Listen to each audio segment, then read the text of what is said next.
Alrighty. So it is 2:49 p.m.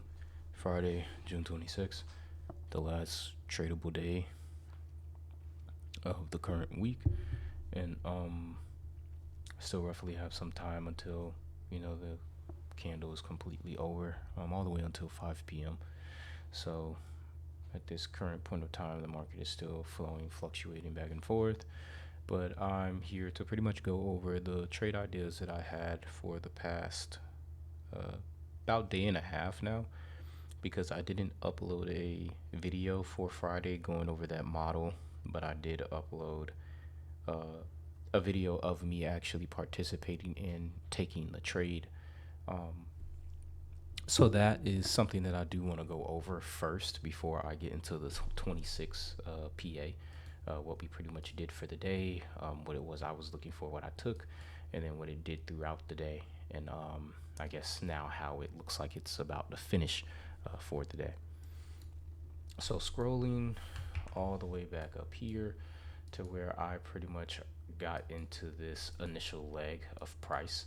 Now, if you notice where the higher end of the candlestick is, you'll see that we formed the data high for Thursday up here at 3264.25. This is in Q. And when we formed the high up here, after sweeping and coming out of this range and things of that sort, just identifying it just to give you an idea of what it is I'm looking at. But price was sitting within this range, and then at 9:30, which is a lot of the times where we expect the most volume to be pushed into the market to really give us that bias of whether we want to go long or short, we had a straight shot clean to the downside. And within that 9:30 candlestick of price moving all the way to the downside after sweeping and of course failing to go higher, and also establishing the high of the week here for Thursday, price traded 425 points and 3 ticks away from its established high on the week.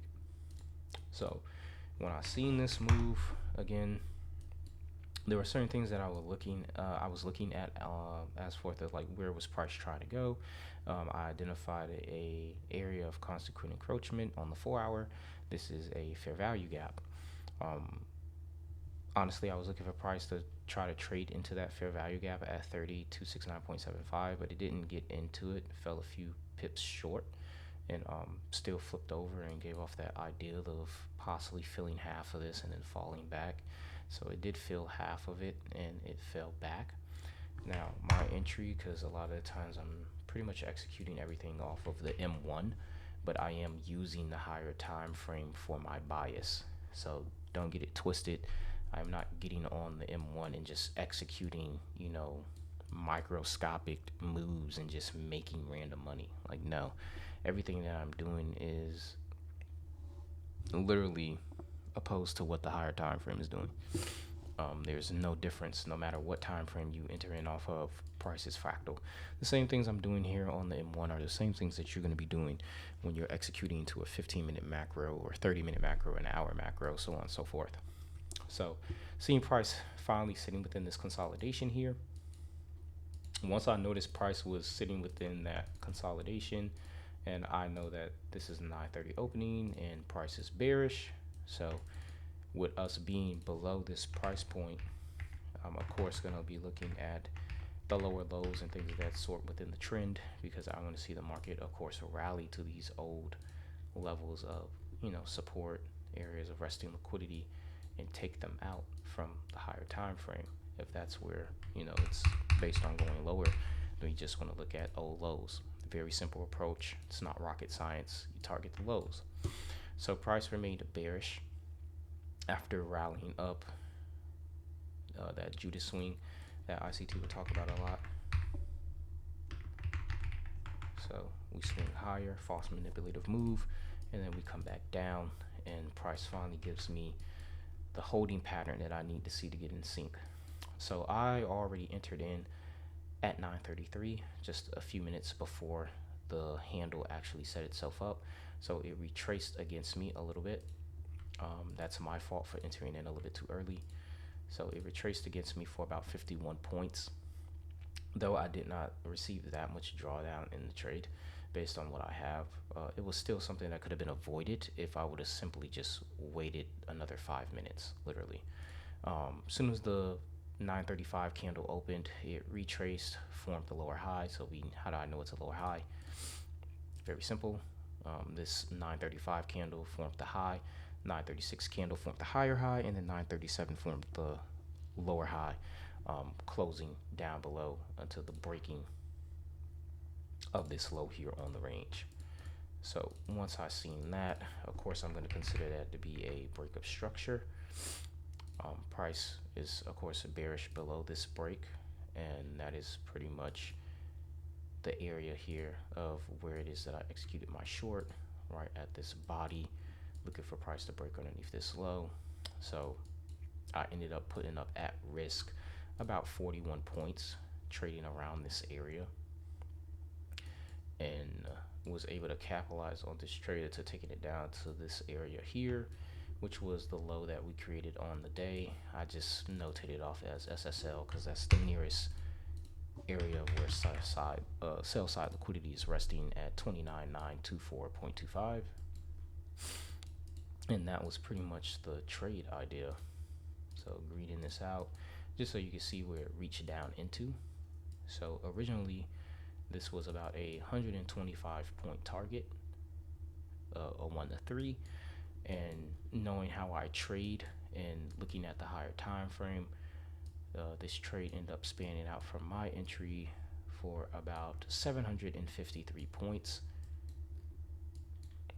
which is a 1 to 18 risk to reward. And then from there it kept going down all the way into the next session in Asia. It continues the range. We continue to trade lower. That 753 point target, the low on the range for Thursday, ends up getting traded through on the Asia session for Thursday. So we had a nice clean move to the downside, trading through that low from Friday, June 12th, smacking through that as well, and then creating the low for Friday in Asia session, which we hesitated in trading into on today's PA.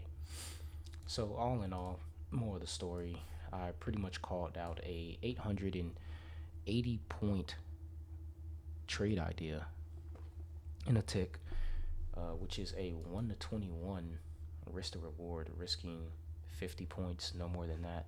So that was a beautiful thing to see and witness as my trade continued to just keep breaking itself down and getting lower and lower into those levels that I was projecting into. So that about wraps it up for Friday. Well, Thursday. What happened yesterday? Just a bearish continuum. I've really just been looking for nothing but shorts, honestly. But if it calls for a long, there's no reason I would hesitate to take it. So price remains bearish for Thursday. We end up making a retracement here, making the higher end on Thursday here. Just color coding it. There you go. And that's the high on Thursday that we pretty much failed to trade back up against, and we move lower. And that move lower, we swing, take out lows from Thursday and Wednesday. Of course, establish the low of the week here at 29,600 flat. 29,160 flat, sorry. And once we form the low of the week here, now we can start to book price for the current day. Now, I'm on the 15-minute chart on NQ, and there were some overlapping confluences with the fair value gaps. We had a fair value gap here on the 15, and then also had a fair value gap here on the 30-minute, but this one is really the 15 and the hour that's being used. So you have the hour with the gap sweep. This also correlated with ES as well. If you go and take a look at this candle here at 9 p.m., there was a gap here on NQ and also a gap here on ES. That's why I color coded it green, because I seen an overlapping confluence with this 9 p.m. candle on both ES and NQ. Now YM, it pretty much was doing its own thing. We've been coursing lower on NQ and ES while YM has been making highs, but after Thursdays, delivery all the way into Asia into Friday. The move is pretty much unfolding bearish now. So it's been coming back down for the last 2 days after we formed that high of the week on Thursday with YM and then ended up flipping over. Uh, I've just been expecting bearish PA. So didn't get that here today. Got a piece of the pie for about 166 points, but it ended up still rallying up for about 221 points, I believe, from the entry that I was looking at it from. So carrying on, that was the reason why these green shaded areas are right here, just marking off fair value gaps. So in the creation of this 15-minute fair value gap here, which I will color code yellow. Well, no, that doesn't look good. I'll just leave it green and I'll dim out this hour gap. So fair value gap. So right here on the data high, we end up sweeping this candle high here at 10 p.m. So that 10 p.m. high is swept and we formed the data high for Friday, 50 stop hunt, so 55 points and 2 ticks. We trade up against that sweep and form the high of the day, and from there price has been breaking itself down and remained bearish. In that remaining bearishness on the 30-minute, we end up creating a gap here, these 2 down consecutive closed candles showing us that price is expanding. We sat and ranged and accumulated. Market did nothing but sit in a holding pattern, but slowly but surely drawing itself down. These lows are very weak. So as we continue to expand ourselves down, now you'll see and notice what we pretty much did at 9:30. This is the one that you guys, love to see. This is when everyone is starting to trade. So I'm going to rewind a little bit just so you can see price at 9:30, why it was I was looking to take shorts and how did I pretty much, capitalize off of the trade. So I don't want the replay speed to be too fast. So I'll put it on like 3 and I guess have it update every minute so it's not too fast and just spitting out the candles. And let's try to give this a run. So let's leave this replay. Let's replay it. Start new, and I'm gonna start it from here. So this is how price looks on the 5-minute. What I'm gonna do here is just show you what it was that I was looking at for entry at this time of day. So if I go run over here to the Discord, drag this over here and just expand and open this up, you'll see the entry that I was pretty much looking at, where we had this fair value gap, this inversion here. The market pretty much respected that. I was thinking we were going to fill up into the fair value, to the order block here, but it didn't fill into it. It just swept the highs, came lower, created this gap here. And then at 9:30, we opened, traded into the gap, and that's where I took my short for about 166 points, I believe, if I'm not mistaken. Yeah, so it was a 1 to 6 RR, 166 points, risking about 24 points in a tick. And now looking at that same entry, if I was just quickly just run this over to Top Step as well. Going back to the M1,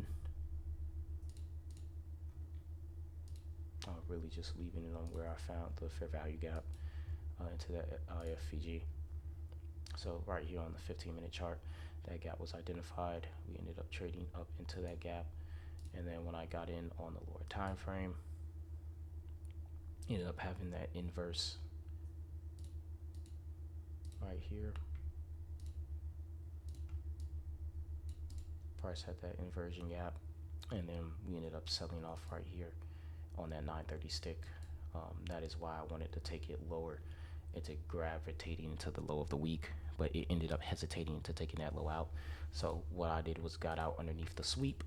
As soon as the market came here to the 9:15 low, when we rallied against it, traded into that gap, and then came back down into it, I exited my fill right here.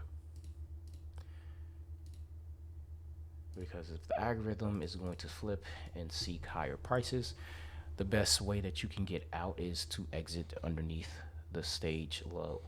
So wherever the market done rallied away from, that is the low that you target. That is the low that you seek sell stops.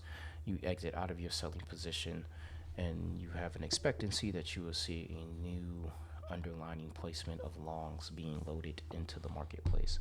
So that is why I exit at certain particular levels, and then when those levels that I exit out in end up flipping over entirely and turning into a whole entirely different model. So when you're trading these concepts, there is really no wrong way to do it. I'm pretty sure ICT gives a model for every type of approach that you could have to the marketplace, whether you're on the sell side of the engine or the buy side of the engine. You just have to know how to get into it, and you have to know where to exit. So on this particular day, I was bearish. I was looking for shorts. I wanted to see the market rally down to the low of the week. Just a few points off. Cool. I exit, got my fill. I'm done. Whatever it does after that is no longer my concern. It could shoot up 300, 400, 500 points. It doesn't matter. I made what I need to make for my trading approach. I don't need the whole entire market. So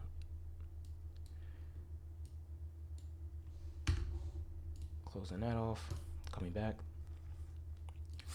and looking at it again, you can see the low of the week, the fair value gap, the low from the daily that we traded into as well, and the reaction away from here at 9:15 after we came down here and pretty much swept into the gap.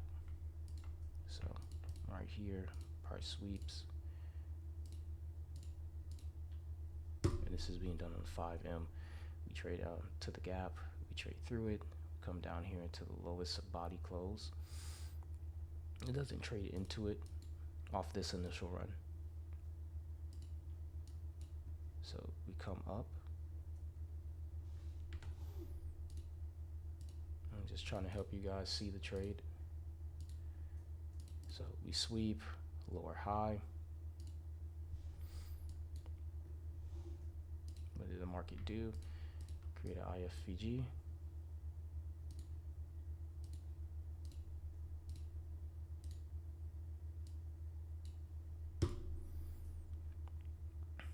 And this is all in the 5-minute.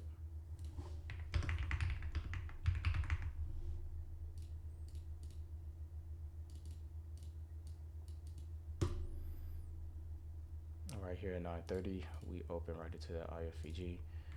It's kind of like a BPR here because the overlapping of the fair value gaps here. So we form that, and then boom, smash right through it at 9:30. That 9:15 low, which is pretty much the low of the day, we smash right through that target level. So if you see right here where the position was my entry, and you look at where we sold down into, I just take it from the low of the FVG and put it at the higher end. So roughly about 29 points, about 30 points of drawdown, and your target is about 168 points down into the low from 945. So when you look at the entry now off the M1 to 2, you'll start to see how it makes sense. Honestly, I believe I entered in off of this even lower than the M1, but this is pretty much how my entry panned out, what it was that I was looking for, and what I made. I'll show that on the top step.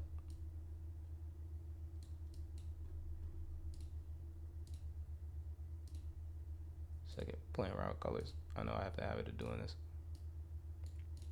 but very clean trade.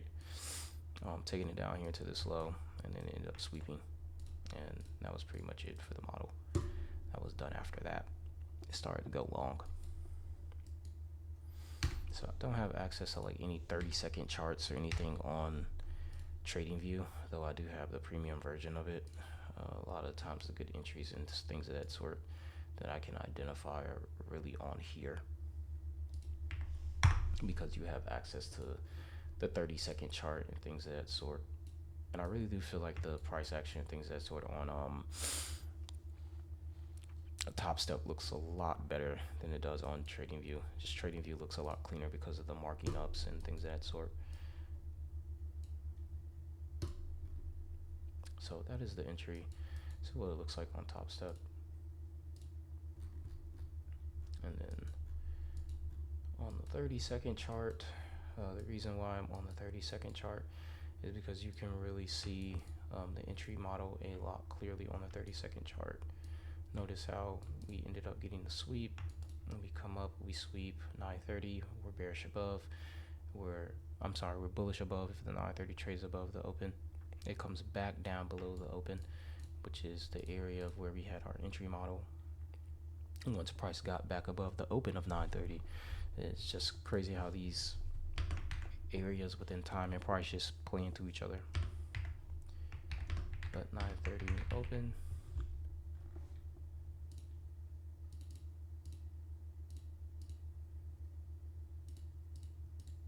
It's weird how it's not showing 930, but imagine this being 930.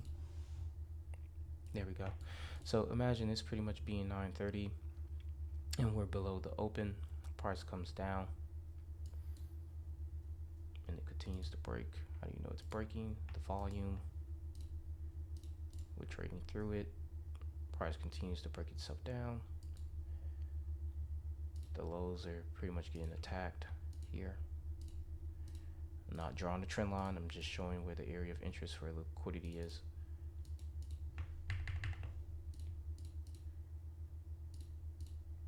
So money is in these lows. That is what you're targeting. Right here, 30-second imbalance. Market feels that, and of course the low that we trade into.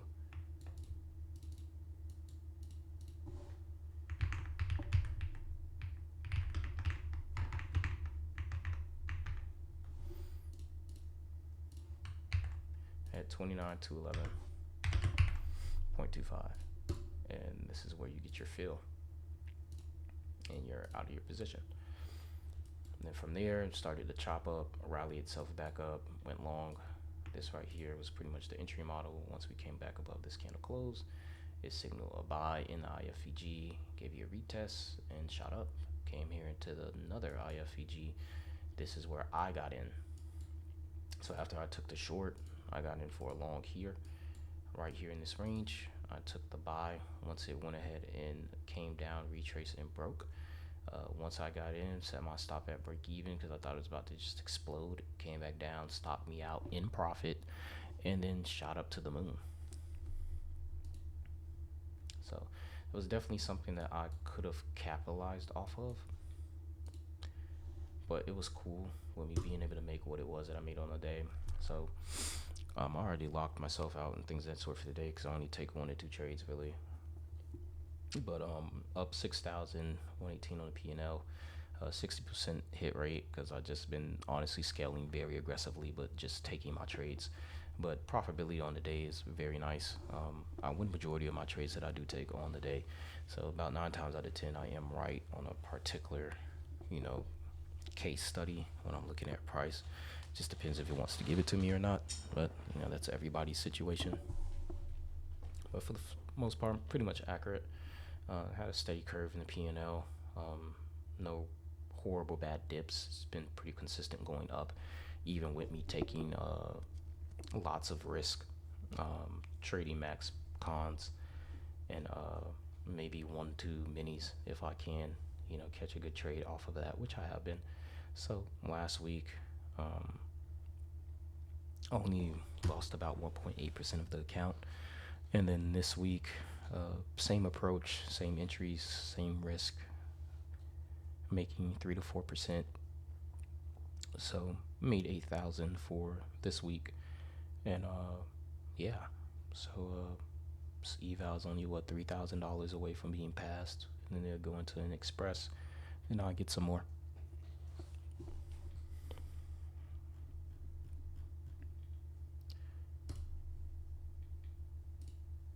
Now, after we swept and the market went ahead and did what it did, the stage of delivery changed and it started to go long.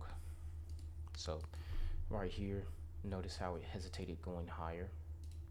Hesitated going lower. That shift here.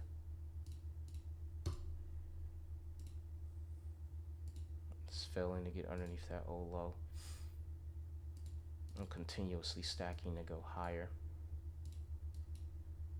And then boom, it had that breakout.